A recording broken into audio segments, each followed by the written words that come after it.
रानीपुर मां आवाज़ Sindh news channel मूजिब पीराफ रानीपुर पीर सैयद अहमद अली शाह जिलानी ते सांगड़ ज़िले जो रहवासी मुरीद आरादीन 2 नंबर गाड़ी विकिरो कई। पीराफ रानीपुर पीर सैयद अहमद अली शाह जिलानी गाड़ी वापस कई त 2 नंबर गाड़ी जा पैसा वापस करता मुरीद आरादीन अली मुराद आरादीन यार मोहम्मद आरादीन वलीदाद ऐं नामालूम हथियारबंदनि जी फायरिंग करे पीराफ रानीपुर पीर सैयद अहमद अली शाह जिलानी ते हमलो करे ॾिनो। पीराफ रानीपुर पीर सैयद अहमद अली शाह जिलानी मीडिया सां ॻाल्हाईंदे चयो त मुरीद आरादीन मूंखे 2 नंबर गाॾी विकिरो कई जेका मूं वापसि कई। वॾेरो काइम अली जो पुटु वॾेरो दोस्त अली बंबरो फ़ैसिलो कयो जंहिंजी लिखत जे मूं वटि मौजूदु आहे। पैसा घुरण तां मूं मथां हमलो करे ॾिनो। मां SP खैरपुर के अपील थो करियां त मामले जी जांच शुरू करे मुरीद आरादीन के गिरफ्तार करे मूंखे इंसाफ़ फराहम कयो वञे। अस्सलाम वालेकुम। बाबा साईं जेको तव्हां ते हमिलो थियो आहे ऐं हुननि जेको आहे तव्हां ते बेगुनाह जो हमिलो कयो आहे तव्हांजे पैसनि हुजण जे बावजूदि इन में केतिरी सदाकत आहे ऐं तव्हां छा चवणु चाहींदो? बिस्मिल्लाहिर्रहमानिर्रहीम या करे उर्दू या करस्ते अस्सलातु वस्सलाम अलैका या सय्यदी या रसूल अल्लाह। ये त मुंहिंजा मुरीद आरादी जे पैसा मूंखां वठी वियो 2.5 लख रुपया रानीपुर मां अची गाॾियुनि जो हुयो।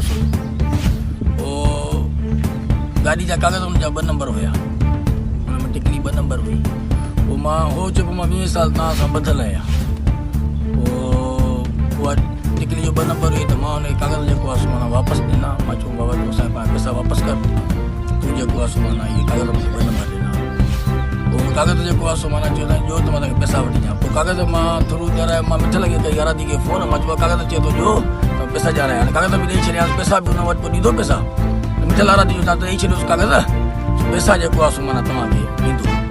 पोइ मिठल आरादी चयो त पोइ मिठल आरादी खे जेको आहे सो माना मां कागज़ ॾियाराए मोकिलिया। अली गुल ॿियण खे ॾिनमि कागज़, उहो ड्यूटी कंदो आहे मुंहिंजी, उनखे ॾिनमि जेको आहे कागज़ वञी हुन अली मुराद हुन जेको भाउ आहे मुरीद जो हुनखे कागज़ ॾिना। कागज़ ॾियण खां पोइ बि माना हुननि खे पैसा ॾियणा जेको रुलाईंदो हुओ। पोइ आख़िर में जेको आहे सो माना हीअ आयो दोस्त अली बंबरे वटि क़ाइम खानो पुटु वॾेरे जो, उते ई फ़ैसिलो थियो। फ़ैसिले थियण खां पोइ 2023 में ही फ़ैसिलो थियो आहे। फ़ैसिलो थियो आहे ही 2023 खां। फ़ैसिले थियण खां पोइ माना वॾे दोस्त अली जेको आहे माना फ़ैसिलो कयो। पोइ पैसा मूंखे 2,10,000 रुपया मिलिया जेके शाहबाज़ डेंटर अथव हिन में टुनके में, हुन मूंखे 2,10,000 रुपया ॾिना। हुन सां कोन जो वास्तो हुयो। बाक़ी चई 40,000 रुपया तव्हांखे मुरीद ॾींदो। पोइ मुरीद जेको आहे सो माना मां हिते नारे में सभिनी खे चयुमि मां मुरीद खां मूंखे पैसा वठी ॾियो, पैसा मूंखे कोन थो ॾियो। हुनजे भाउ खे चयुमि